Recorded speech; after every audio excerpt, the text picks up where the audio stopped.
அகோரிகள் என்றால் யார்?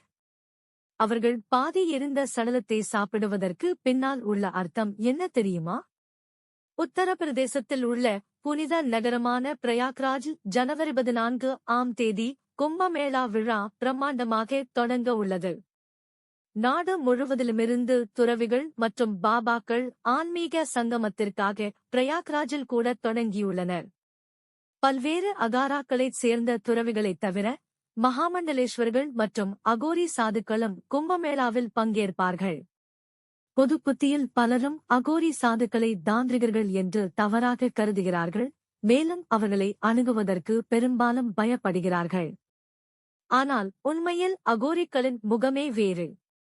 இந்த பதிவில் அகோரி யார் என்பது பற்றியும் அவர்களின் வாழ்க்கை முறை பற்றியும் தெரிந்து கொள்ளலாம்.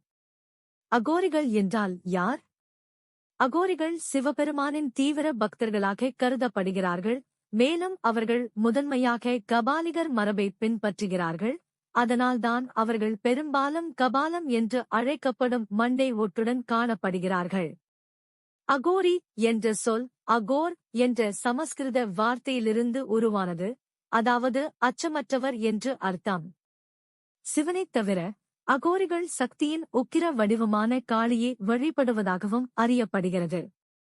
அகோரிகள் தங்கள் உடலை சாம்பலால் மூடிக்கொள்கிறார்கள், ருத்ராட்ச மாலைகளை அணிகிறார்கள், மேலும் மண்டை ஓடுகளை தங்கள் உடையில் அவசியம் சேர்த்துக் கொள்கிறார்கள். அகோரிகளின் தோற்றம்.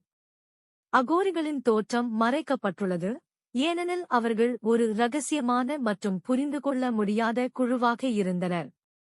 இருப்பினும் சில அறிஞர்கள் தங்கள் வேர்களை கிபி 7 மற்றும் 8ஆம் நூற்றாண்டுகளுக்கு இடையில் தோன்றிய இந்து மதத்தின் பண்டைய கபாலிகா மற்றும் காளாமுகா பிரிவுகளில் காணலாம். இந்த பிரிவுகள் கடுமையான தெய்வங்களை வணங்குதல், போதைப் பொருட்களை பயன்படுத்துதல் மற்றும் தியாகச் சடங்குகளைச் செய்தல் போன்ற தீவிரமான மற்றும் தாந்திரிக நடைமுறைகளுக்கு பெயர் பெற்றவை. காலப்போக்கில் இந்த பிரிவுகள் ஒன்றிணைந்து அகோரி பாரம்பரியமாக பரிணமித்தன. அகோரிகளின் வாழ்க்கை முறை. உண்மையான அகோரி துறவிகள் பொதுவாக தனிமையில் வாழ்கிறார்கள், பொது இடங்களில் மிகவும் அரிதாகவே காணப்படுகிறார்கள். கும்பமேளா போன்ற மத நிகழ்வுகளின் போது மட்டுமே அவர்கள் பொதுவாக காணப்படுகிறார்கள். நீங்கள் அகோரிகள் யாசகம் பெறுவதைப் பார்த்தால் அவர்கள் உண்மையான அகோரிகள் அல்ல. அகோரிகள் தகன மைதானங்கள் அல்லது மனிதர்கள் அதிகம் நடமாடாத பகுதிகளில் வசிக்கிறார்கள், ஏனெனில் அத்தகைய இடங்கள் அவர்களின் ஆன்மீக நடைமுறைகளுக்கும் சடங்குகளுக்கும் ஏற்றதாக கருதப்படுகின்றன. அகோரிகள் 18ஆம் நூற்றாண்டில் வாழ்ந்த பாபா கினாராமின் போதனைகளை பின்பற்றுகிறார்கள், மேலும் அவரது செயல்களை அவர்கள் தங்கள் பாரம்பரியத்தின் ஒரு பகுதியாக கருதுகிறார்கள். அகோரிகள் முதலில் வாரணாசியில் தோன்றினார்கள், பின்னர் நாடு முழுவதும் உள்ள கோவில்களில் கொஞ்சம் கொஞ்சமாக பரவினார்கள். அகோரிகள் சுடுகாடுகளில் தியானம் செய்வார்கள். அகோரிகள் பெரும்பாலும் தீவிர தியானத்தில் ஈடுபடுகிறார்கள், சிவனை எல்லாம் அறிந்தவர், எங்கும் நிறைந்தவர் மற்றும் சர்வ வல்லமையுள்ளவர் என்று நம்புகிறார்கள். அகோரிகள் பிறப்பு மற்றும் இறப்பு பயத்திற்கு அப்பாற்பட்டவர்கள் என்று கூறப்படுகிறது, அதனால்தான் அவர்கள் சுடுகாடுகளில் வாழ பயப்படுவதில்லை. உண்மையில் அவர்கள் பெரும்பாலும் பிணங்களுக்கு மத்தியில் இரவை கழிக்கவோ அல்லது இறுதிச் சடங்குகளில் பாதி எரிந்த பிணத்தின் சதையை சாப்பிடவோ தயங்குவதில்லை. சிதையில் இருந்து பாதி எரிந்த சதையை உண்பது அவர்களின் பாரம்பரியத்தின் ஒரு பகுதியாக கருதப்படுகிறது. பயமோ வெறுப்போ இல்லாமல் இதைச் செய்ய முடிந்தால் அவர்கள் தங்கள் ஆன்மீக பயிற்சியில் முன்னேறுகிறார்கள் என்று நம்பப்படுகிறது. அகோரிகளை தோற்றுவித்தவர் யார்?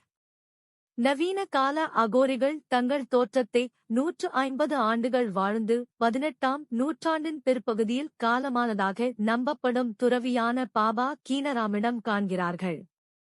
பாபா கீனராம் சைவ மதத்தில் அகோரி பிரிவின் நிறுவனராக கருதப்படுகிறார். அவர்தான் விவேக் சாரம், ராமகீதம், ராம்ரசால் மற்றும் உன்முனிராம் போன்ற நூல்களில் அதன் கொள்கைகளையும் நடைமுறைகளையும் முதலில் தொகுத்தவர். சிவபெருமானின் அவதாரமாக மதிக்கப்படும் அவரது பிறப்பு பல அற்புதமான அறிகுறிகளுடன் சேர்ந்து அவரது ஆன்மீக முக்கியத்துவத்தை உறுதிப்படுத்தியது.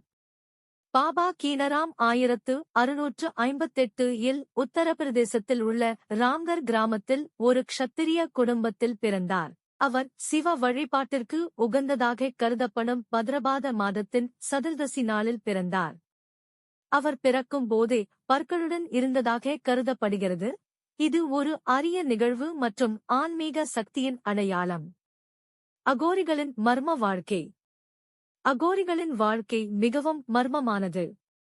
அவர்களைப் பற்றிய புரிதல் மக்களுக்கு இப்போதும் குறைவாகவே உள்ளது, மேலும் அவர்களைச் சுற்றி ஒரு குறிப்பிட்ட பயம் உள்ளது.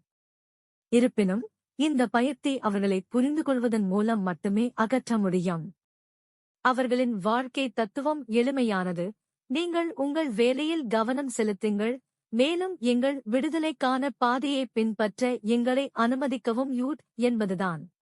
அவர்களின் சடங்குகள், வாழ்க்கை முறை மற்றும் வழிபாட்டு முறை அவர்களை மற்றவர்களிடமிருந்து வேறுபடுத்துகின்றன. இந்த வீடியோ பற்றிய உங்கள் கருத்துக்கள் இங்கு வரவேற்கப்படுகின்றன. Thanks for watching this video. Please subscribe our channel. Thank you.